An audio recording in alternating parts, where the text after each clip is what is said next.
โลมาหลอนเป็นเรื่องราวสั้นๆที่เล่าให้ฟังก่อนหนึ่งเรื่องตอนนี้เรื่องราวของพี่เลียวเนี่ยต้องบอกก่อนเลยว่าเป็นเรื่องที่เกิดขึ้นในห้องเรียนฮะ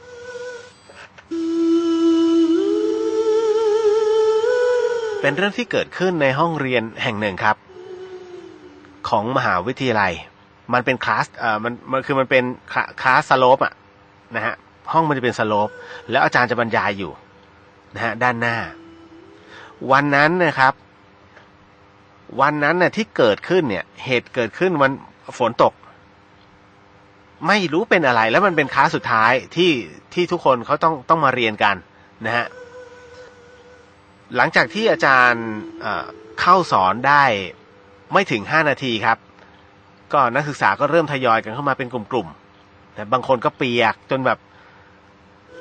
ประมาณว่าน้ำหยดจากหัวน้องนะฮะติ้งติ้งติ้งเต็มพื้นเนี่ยอย่างเงี้ยแล้วห้องเป็นสโลปไงมันก็มีหลายกลุ่มนะที่มันก็ปะปนกันนะฮะแต่เราก็คือสงสัยอยู่หลายครั้งหลายคราแล้วเฮ้ย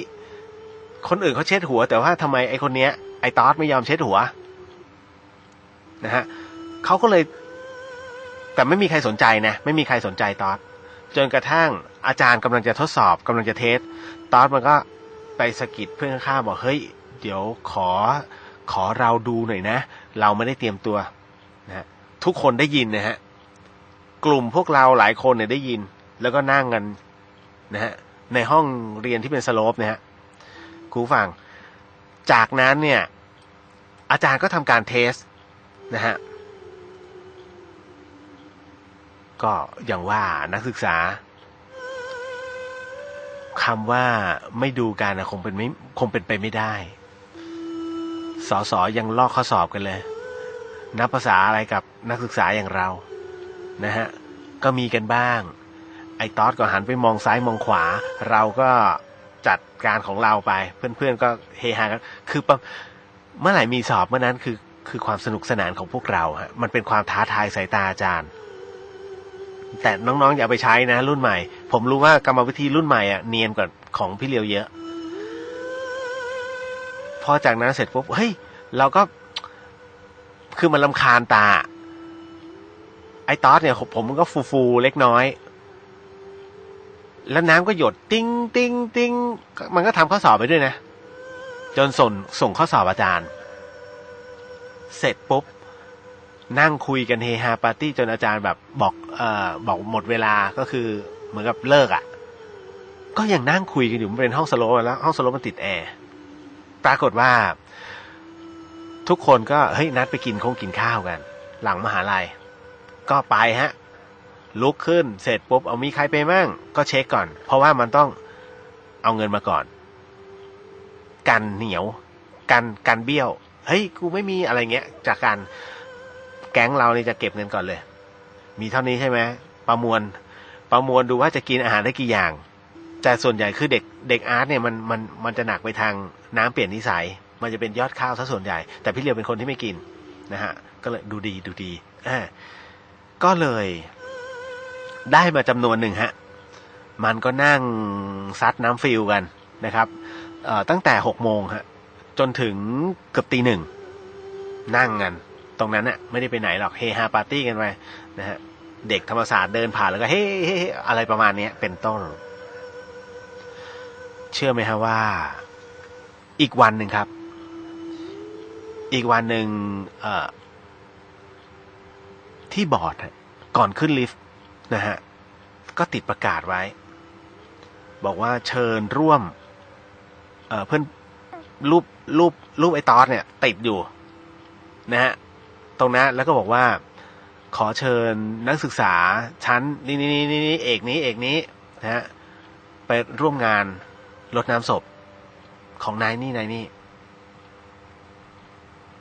คือเราก็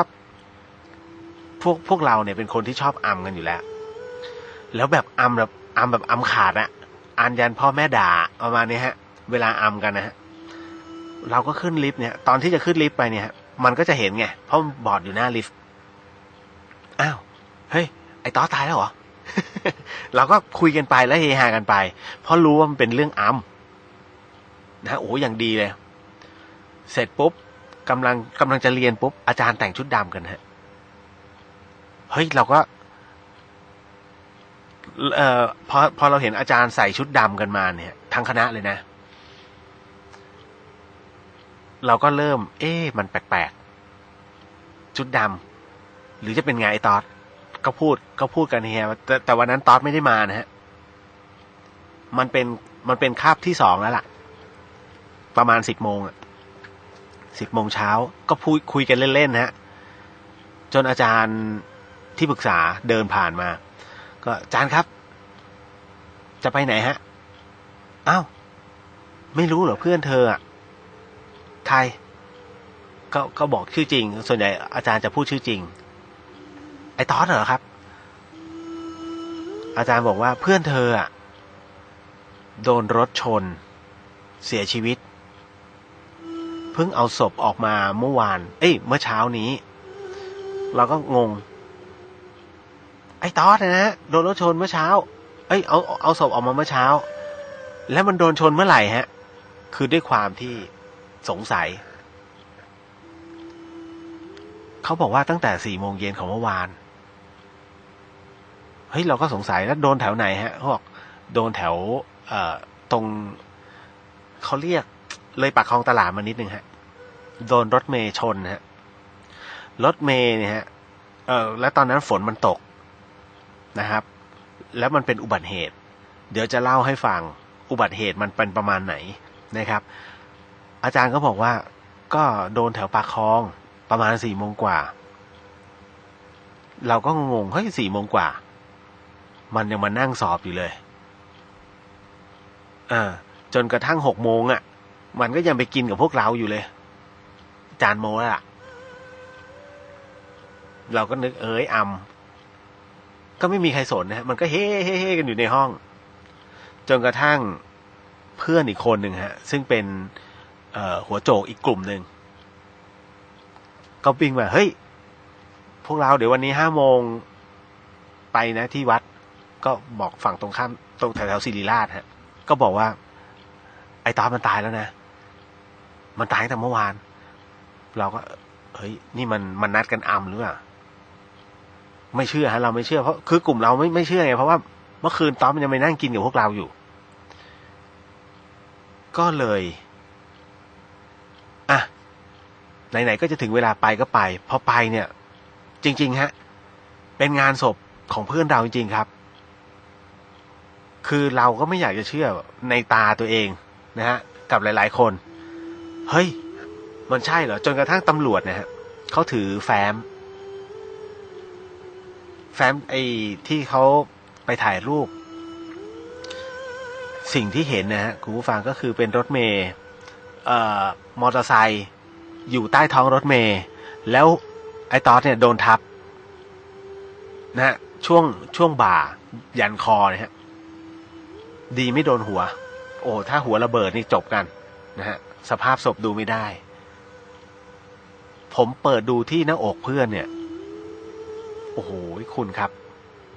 มันเป็นรอยแบบเหมือนบุ๋มลงไปอกหักอันนี้อกหักของจริง